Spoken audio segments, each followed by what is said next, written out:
ಸತ್ಯದ ಪ್ರಾಧಾನ್ಯತೆ ಎಷ್ಟು, ಉತ್ತಮ ಸಮಾಜ ಕಟ್ಟಲಿಕ್ಕೆ ಸತ್ಯ ಮನುಷ್ಯ ಒಂದು ಸತ್ಯ ಜೀವನ ನಡೆಸಬೇಕು, ಸತ್ಯ ಪಾಲನೆ ಮಾಡಬೇಕು, ಸತ್ಯ ಮಾರ್ಗದಲ್ಲಿರಬೇಕು, ಸತ್ಯ ಕುಡಿಬೇಕು. ಅದನ್ನು ಜಗಜ್ಯೋತಿ ಬಸವೇಶ್ವರರು ಅಲ್ಲೇ ಹೇಳಿದ್ದಾರೆ 12ನೇ ಶತಮಾನದಲ್ಲಿ. ನಾವು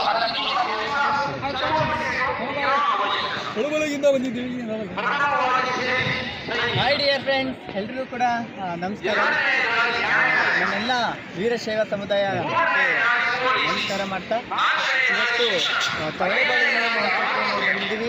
4ನೇ ದಿನದ ಪ್ರೋಗ್ರಾಮು ತುಂಬ ಅದ್ಭುತವಾಗಿ ನಡೀತಿದೆ. ಪ್ರತಿಯೊಬ್ಬ ವೀರಶೈವ ಸಮುದಾಯರು ಕೂಡ ಈ ಕಾರ್ಯಕ್ರಮಕ್ಕೆ ಭಾಗವಹಿಸಬೇಕು. ಏಕೆಂದರೆ ನಮ್ಮ ಮುಂದಕ್ಕೆ ಬೆಳೆಸಬೇಕು ಅಂದರೆ ಈ ಥರ ಒಂದು ಪ್ರೋಗ್ರಾಮ್ನ ನಾವೆಲ್ಲರೂ ಕೂಡ ಅಟೆಂಡ್ ಮಾಡಬೇಕು. ಜೊತೆಗೆ ನಾವು ತುಂಬ ಜನ ಫ್ರೆಂಡ್ಸ್ ಬಂದಿದ್ದೀವಿ. ನಮ್ಮ ಪುನೀತ್ ಅವರು ಕೂಡ ಇವತ್ತಿದ್ದಾರೆ ಈ ಪ್ರೋಗ್ರಾಮಲ್ಲಿ. ಮಾತಾಡಿದ್ದೀವಿ ತುಂಬ ಚೆನ್ನಾಗಿದೆ. ನಾವು ಹೇಳೋಷ್ಟು ನಿಮಗೆ ಮಾತಾಡ್ತಿಲ್ಲ. ಮುಂದೆ ನಮ್ಮ ಗಿರೀಶ್ ಮಾತಾಡ್ತಿದ್ದಾರೆ. ನಮಸ್ಕಾರ ಎಲ್ಲರಿಗೂ. ಇವತ್ತು ನಾವು ತಾಳಬಾಳ ಹುಣ್ಣಿಮೆ ಮಹೋತ್ಸವವನ್ನು ನೋಡೋದಕ್ಕೆ ಬಂದಿದ್ದೀವಿ. ನಮ್ಮ ಅಲ್ಲಿಂದ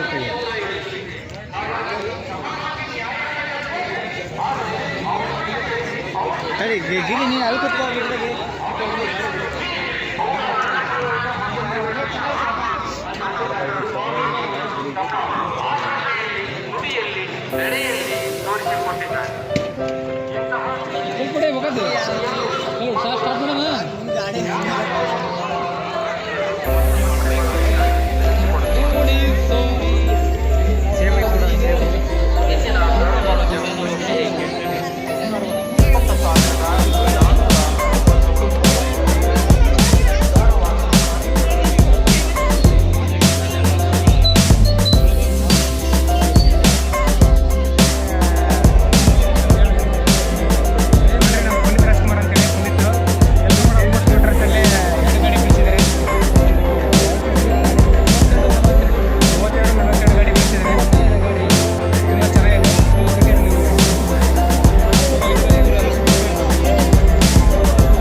ರೀತಿ ಮಾಡುವುದು ಅಂತೇಳಿ ಇಲ್ಲೊಂದು ಮಾಡೆಲ್ ಕೊಟ್ಟಿದ್ದಾರೆ. ಇವೆಲ್ಲ ನೋಡ್ಬೋದು. ಸಾಕು ಸಿಂಪಲಾಗಿ ಒಂದು ಎಕರೆ ಇದ್ದರೆ ಅದರಲ್ಲಿ ನಾನಾ ನಮ್ಮಲ್ಲಿ ಯಾವ್ಯಾವ ಚಟುವಟಿಕೆ ಮಾಡ್ಬೋದು. ಇಲ್ಲಿ ನೋಡ್ಬೋದು ಎಕ್ಸಾಂಪಲ್ಲು ಜೈವಿಕ ನಿರ್ವಹಣೆ ಮಾಡ್ಬೋದು. ಇತ್ತು ಹಸು ಸಾಕಾಣಿಕೆ ಆಗಿರ್ಬೋದು, ಮೊಲ ಸಾಕಾಣಿಕೆ ಮತ್ತು ಕೋಳಿ ಸಾಕಾಣಿಕೆ, ಮೇಕೆ ಸಾಕಾಣಿಕೆ ಅದೆಲ್ಲ ಆ ಕಡೆಲ್ಲ ವಿಡಿಯೋ ಮಾಡ್ತಾರೆ. ಸಿಂಪಲ್ ಒಂದು ಮನೆ ಕಟ್ಬಿಟ್ಟು ಅದರಲ್ಲಿ ನಾವು ಯಾವ ರೀತಿ ನಾವು ಸಮಗ್ರ ಕೃಷಿ ಮಾಡೋದನ್ನು ಇಲ್ಲೊಂದು ಸಿಂಪಲ್ ಒಂದು ಮಾಡಲು ಕೊಟ್ಟಿದ್ದಾರೆ. ಮಾಡೋದು ಏನು ತೋಟದ ಮನೆ ಇದು ಏನು? ನಮ್ಮ ಹುಡುಗ ಫೋನು ಟೇಬಲ್ ಮೇಲೆ ಬಿಟ್ಟು ಸುಮ್ಮನೆ ಎದ್ದು ಬರಕ್ಕೆ ಬಂದ, ನಮಗೆ ಸಿಕ್ಕತ್ತೆ. ಆದರೆ ಅವನಿಗೆ ಹೇಳ್ತಾ ಇಲ್ಲ. ಫೋನಲ್ಲಿ ಅವ್ನು ಇಟ್ಕೊಂಡು ಅದನ್ನ ನಾನು ಅವನಿಗೆ ಆಟ ಆಡಿಸ್ತಾ ಇದ್ದೀವಿ. ಹಲೋ ಡಿಯರ್ ಫ್ರೆಂಡ್ಸ್, ನನ್ನ ಗೆಳೆಯನ ಫೋನ್ ಇವತ್ತು ಕಳೆದೋಗ್ಬಿಡ್ತು. ಅಚಾನಕ ಎಲ್ಲರೂ ಕೂಡ ಮಾತಾಡ್ಕೊಂತ ನಿಂತಿದ್ವಿ. ತಳ್ಳುಗಳು ಹುಣ್ಣಿಮೆಯಲ್ಲಿ ಕಳ್ಕೊಂಡಿರೋದು ಸಂತೋಷ. ಯಾಕೆಂದರೆ ನೆನಪಿರುತ್ತೆ ಇಂಥ ಒಂದು ಪ್ರೋಗ್ರಾಮಿಗೆ ಬಂದು ಫೋನ್ ಕಳೆದೋಯ್ತು ಅಂತ. ಯಾಕೆಂದರೆ ಅವನು ದುಡ್ದು ಒಳ್ಳೆ ರಣ ದುಡ್ದು ತಗೊಂಡಿದ್ರೆ ಫೋನ್ ಸಿಗುತ್ತೆ. ಈಗಲೂ ಕೂಡ ಕಾಲ ಮಿಂಚಿಲ್ಲ. ಅವನು ಬೆವರು ಸುರಿಸಿ ದುಡ್ದು ತಗೊಂಡಿದ್ದಾನೆ ಅಂದರೆ ಖಂಡಿತ ಆ ಒಂದು ಗುರುಗಳ ಆಶೀರ್ವಾದದಿಂದ ಫೋನು ಸಿಕ್ಕೇ ಸಿಗುತ್ತೆ. ಈಗ ಫೋನು ನಮ್ಮ ಹತ್ರನೇ ಇದೆ, ಆದರೆ ಒಂದು ಚಂದೆಯಲ್ಲಿ ಇಟ್ಟು ಹುಡ್ತೀವಿ. ಅವ್ನು ನೋಡ್ರಿ ಯಾವ ಥರ ಹುಡುಕ್ತಿದ್ದಾನೆ ನೋಡಿ.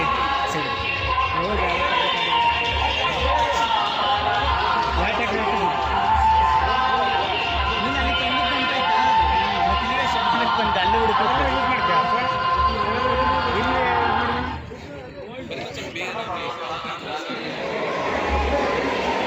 ಒಬ್ಬೊಬ್ರು ಮುಖಗಳು ನೋಡ್ರಿ ಯಾವ ಥರ ಆಗಿದೆ. ಫೋನ್ ಕಳ್ಕೊಂಡಿರೋದಕ್ಕೆ ನೋಡ್ರಿ ಅವ್ನ ಮುಖ ನೋಡ್ರಿ ಅವ್ನು ಇರೋದು. ಶರತ್ ಹೋಗ್ಲಿ ಬಿಡ್ರಿ, ಹೋಗ್ಲಿ ಬಿಡು, ನೆಕ್ಸ್ಟ್ ಟೈಮ್ ತಗೊಂಡಂತೆ ನೋಡ್ರಿ. ಅಳ್ತೇನ್ರಿ ಇವನು. ಜಿಮೇಲಾಗಿ ಚೆಕ್ ಮಾಡಲಿ. ಜಿಮೇಲ್ ಅದೇ ಮತ್ತೆ ಅವ್ನು ಗೊತ್ತಿಲ್ಲ ಅಂತ ಜಿಮೇಲ್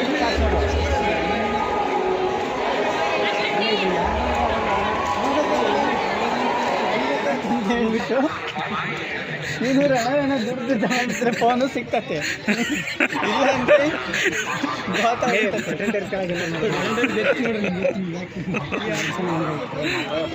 ಪಾರ್ಟಿ ಹಂಗಾದ್ರೆ ಫೋನು ನಾವು ಒಂದು ವಿಡಿಯೋ ಮಾಡಿ ಅಪ್ಲೋಡ್ ಮಾಡಿಬಿಟ್ಟು ಆ ಫೋನ್ ನಿಮಗೆ ಉಟ್ಕೊಡ್ಸೋ ಆ ಗುರುಗಳ ಆಶೀರ್ವಾದದಿಂದ ನಿನಗೆ ಫೋನ್ ಸಿಕ್ಕೇ ಇನ್ನೊಂದು ಪಟ್ಟು ಕರಿತೀರಿ ಬಂದಿರೋದು. ಯಾರು ತಗೊಂಡು ಹೆಂಗೆ ದುಡ್ಡು ಕರಿತೀವಿ? ಮುಖ ನೋಡ್ರಿ ಒಂದು. ದುಡ್ಡು ತಗೊಂಡಿರೋದು ಒಂದೊಂದು ಬಟನ್ ಕೆಳಗೆಲ್ಲ ಹುಡುಕಲ್ಲ ಅಲ್ಲೇ ಎಲ್ಲರೂ ಇರುತ್ತಾನೆ. ಇಲ್ಲ ಡಿ ಫ್ರೆಂಡ್ಸ್ ಬನ್ನಿ, ಕಷ್ಟದಾಗೆ ಬನ್ನಿ. ಇಲ್ಲ ಸಿಕ್ಕಿಲ್ಲ ಅಂದ್ರೆ ಎಲ್ಲರೂ ಒಂದೊಂದೇ ಆಯ್ತು. ನೀನು ನಿಲ್ಸೋದಲ್ಲ ಹೇಳ್ಬೇಡ ಸುಮ್ಮನೆ. ಸಿಕ್ಕಿಲ್ಲ ಅಂದ್ರೆ ಎಲ್ಲರೂ 2,000 ರೂಪಾಯಿ ಫೋನ್ ಕೊಡ್ತಾನೆ. ಸರಿನಾ?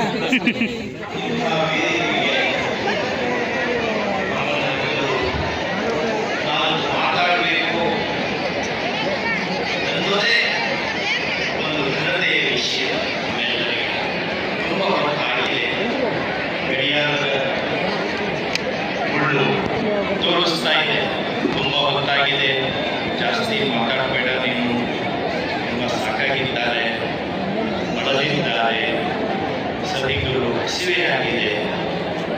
ಇದನ್ನು ಗೊತ್ತಿಟ್ಟುಕೊಂಡು ಒಂದೆರಡು ಮಾತುಗಳನ್ನ ನ್ಯಾಯಾಲಯಕ್ಕೆ ಬರುವಂಥವರು ಕಂಬಾರ, ಚಮ್ಮಾರ, ಫೋನೆಲ್ಲ ಬಿಡಿಸಿದ್ರಿಂದ ಟೇಬಲ್ ಮೇಲೆ ತಗೊಂಬಂದ ನಮ್ಮ ಗೆಳೆಯನಿಗೆ ಹುಡುಗಿ ಸಿಕ್ಕಷ್ಟು ಖುಷಿಯಾಗೈತೆ. ಹಾಗಾಗಿ ಇವತ್ತೆಲ್ಲರಿಗೂ ಪಾರ್ಟಿ ಕೊಡಿಸ್ತಾನೆ. ಜೊತೆಗೆ ನಮ್ಮ ಗುರುಗಳು ಆಶೀರ್ವಾದ ಇದೆ. ಗುರುಗಳು ಯಾರಿಗೂ ಕೂಡ ಮೋಸ ಮಾಡಲ್ಲ. ಗುರುಗಳ ಗುರುಗಳ ಆಶೀರ್ವಾದದಿಂದ ಮತ್ತೆ ಎಲ್ಲ ನಮ್ಮೆಲ್ಲರೂ ಮುಖ ಇವಾಗ ಸ್ವಲ್ಪ ಕಳೆ ಬಂತು ಒಂದು. ಒಂದು ಥ್ಯಾಂಕ್ಸ್ ಹೇಳಿ, ಒಂದು ಥ್ಯಾಂಕ್ಸ್ ಹೇಳಿ. ವಿಡಿಯೋ ಬರ್ತದೆ. ದೇವರ ಆಶೀರ್ವಾದ ಇದೆ, ಇವನಿಗೆ ಫೋನ್ ಸಿಕ್ಕದೆ. ಹೀಗಾಗಿ ನಮ್ಮೆಲ್ಲರಿಗೂ ಪಾರ್ಟಿ ಕೊಡಿಸ್ತಾರೆ. ಥ್ಯಾಂಕ್ಸ್ ಹೇಳು. ಥ್ಯಾಂಕ್ಸ್ ಅಪ್ಪ ಮಂಜು, ಥ್ಯಾಂಕ್ಸ್. ಎಲ್ಲ ಪಾರ್ಟಿ ಕೊಡಿಸ್ತಾರೆ.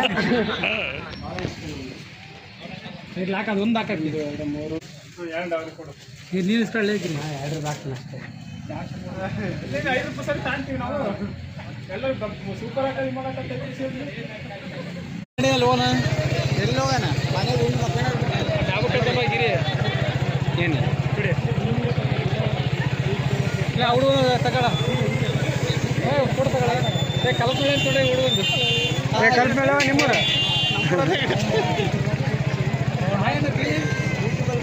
ಶರದಾ ಮುಗೀತು ಮುಕ್ತಾಯದ ಸಮಯ. ಮುರುಗಜ್ಜಮ್ಮನ ಗೊತ್ತಾ? ಬಾಯ್ ಬಾಯ್. ವಿವಾಹ ಆಗಿ 4 ವರ್ಷ ಆಗಿ ಮೊಕದ್ದಮೆಯಾಗಿ 8 ವರ್ಷ ಆಗಿ ನಂತರ ಮೊಕದ್ದಮೆಯಲ್ಲಿ ನೀವು ತೀರ್ಮಾನ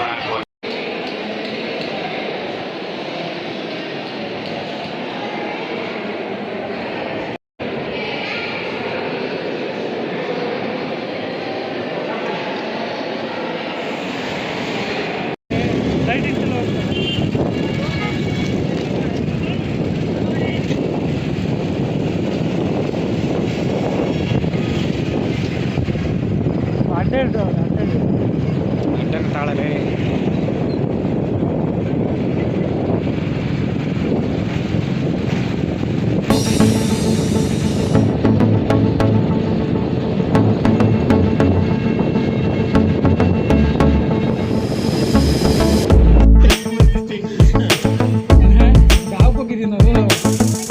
ಇದು ಪ್ರಸಾದ. ನೀವಲ್ಲಿ ಗಂಟ್ಲು ಮಟ್ಟ ತಿಂದ್ರು ತೃಪ್ತಿ ಸಿಗಲ್ಲ. ಏನು ಗಿರೀಶ?